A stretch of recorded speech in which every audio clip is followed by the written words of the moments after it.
اس وقت خان صاحب کے خلاف جو عدت اور سائفر کے مقدمے ہیں وہ بالکل ورچولی ختم ہو چکے ہوئے ہیں، وہ کریش کر چکے ہوئے ہیں، اور ان میں سے آج ایک کا ججمنٹ آنی تھی وہ نہیں ہے، اب وہ دیکھتے ہیں کب آتا ہے۔ اسی طرح سے سائفر کا جو مقدمہ ہے وہ بھی کریش کر چکا ہوا ہے، توشہ خانہ میں خان صاحب کی سزا سسپینڈ ہو چکی ہوئی ہے، اور القادر کے اوپر بیل کی ہے۔ سو یہ مطلب ایکچولی تو یہ تمام مقدمات آلریڈی ہو جانے چاہیے تھے اور خان صاحب کو جیل سے باہر آنا چاہیے تھا، لیکن ابھی تک وہ موجود ہیں، اور ہمیں خوف ہے وہ اس چیز کا ہے کہ اور مقدمات بھی عنقریب جو ہے وہ ان کے خلاف رجسٹر کیے جائیں گے۔ سو یہ تو آج کا جو ہوا ہے گند، اس کی کچھ کہانی ہے۔ باقی کچھ ہمارے پی ٹی آئی کے ایک نیریٹو کے بارے میں کچھ مسگیونگس کریٹ کی جا رہی ہیں، اور ہمیں پتہ ہے کہ ان کے پیچھے کون سی طاقتیں کار فرما ہیں۔ ایک تو 1971 کا جو ڈیبیکل تھا اس کے بارے میں بہت سی مسگیونگس کریٹ کی جا رہی ہیں۔ آپ دوستوں میں سے جنہوں نے حمود الرحمان کمیشن رپورٹ پڑھی ہے، اور میں نے I am one of those fortunate people who got a copy very early, اور میں نے وہ پڑھی ہے، اس میں کہیں بھی فوج کے بارے میں کوئی غلط بات نہیں کہی گئی، بلکہ بسا کئی جگہوں کے اوپر کہا گیا ہے کہ فوج بہت بہادری سے لڑی۔ It was a failure of the leadership, اور اس میں ایک شخص کی بات بار بار کی گئی ہے جس کا نام تھا جنرل یحییٰ خان، آغا محمد یحییٰ خان، کہ اس نے اپنے اقتدار کو طوالت دینے کے لیے ریاست کو داؤ پر لگایا، اور ریاست کے دو ٹکڑے ہوئے۔ یہ اس وقت کی کہانی ہے 1971 کی، جب ایک شخص، ایک مطلق العنان حکمران نے اپنے اقتدار کو مزید طوالت دینے کے لیے ریاست کو داؤ پر لگایا، اور 54% آف دا ریاست جو تھی وہ سیٹ کر گئی، وہ انڈیپینڈنٹ ملک بن گیا، وچ از کالڈ بنگلہ دیش ناؤ۔ سو پیرلل جو ہم ڈرا کر رہے ہیں وہ اس وقت میں اور آج کے وقت میں کر رہے ہیں کہ آج بھی ایک شخص واحد اپنی ڈکٹیٹرشپ کو، اپنے اقتدار کو طوالت دینے کے لیے پچھلے 2 سال سے اس نے بھی ریاست کو داؤ پر لگایا ہوا ہے۔ ہمیں زوم یہ ہے کہ مشرقی پاکستان 1000 میل دور تھا، اور شاید وہاں لڑنا ہمارے لیے اتنا آسان نہیں تھا جتنا کہ یہاں ہوگا۔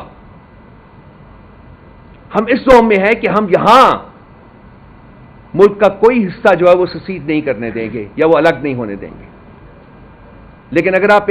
صرف ایک طائرانہ نظر ڈالیں تو اس وقت پاکستان کی 6 اکائیاں ہیں، 4 آپ کے پروونسز ہیں، گلگت بلتستان ہے اور آزاد کشمیر ہے۔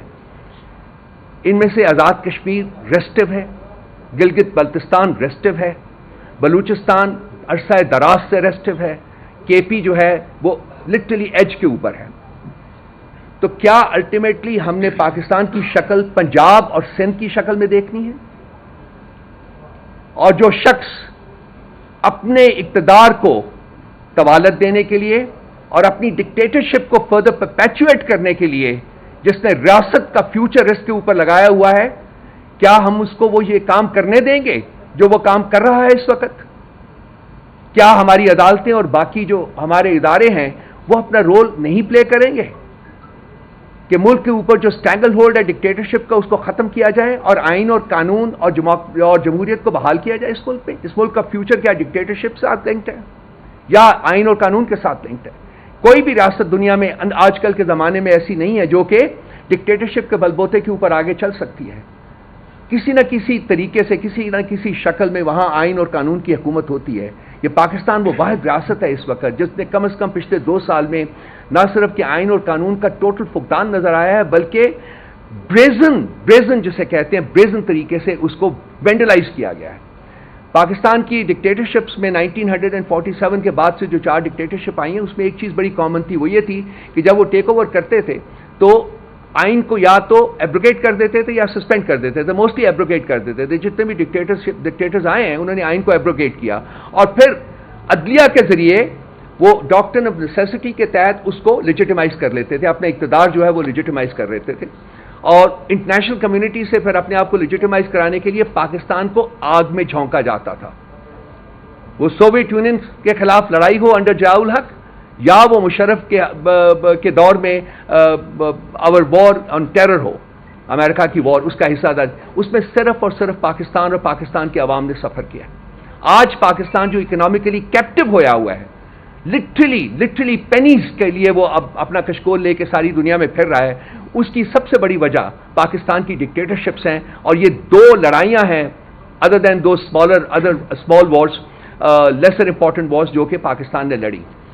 آج اس خطے کے اوپر آپ نظر ڈالیں تو جو امریکہ ایک اور لڑائی یہاں لڑنے کی تیاری کر رہا ہے، اور وہ لڑائی ہے کنٹین چائنا کی لڑائی، اور پاکستان انڈائریکٹلی اس کا بھی حصہ، اس میں بھی اپنا حصہ ڈالنے کی تیاری کر رہا ہے. اگر یہ ہوتا ہے تو پاکستان کا اپنا وجود جو ہے وہ خطرے میں پڑے گا. وہ آلریڈی کوئی زیادہ سیف نہیں ہے، لیکن اگر اس قسم کی لڑائی میں اگر پاکستان حصے دار بنتا ہے تو وہ پاکستان کا جو سروائیول ہے وہ خطرے میں پڑے گا. تو یہ وہ چیزیں ہیں جو کہ بیسیکلی جو ہماری لڑائی فوج کے ساتھ نہیں ہے،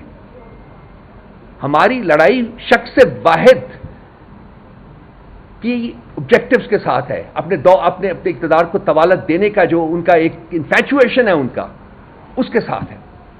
اس سے ملک نے سفر کیا ہے، اس سے ملک ابھی بھی سفر کر رہا ہے اور سفر کرتا رہے گا اس وقت تک جب تک کہ یہ انفیچویشن وہ ڈکٹیٹرشپ ختم نہیں ہوتی اور آئین اور قانون کو بحال نہیں کیا جاتا. تو یہ لڑائی ہم نے لڑی ہے، یہ لڑائی ہم لڑ رہے ہیں، اور یہ لڑائی ہم لڑتے رہیں گے اس وقت تک جب تک کہ ملک میں آئین اور قانون بحال نہیں ہوتا.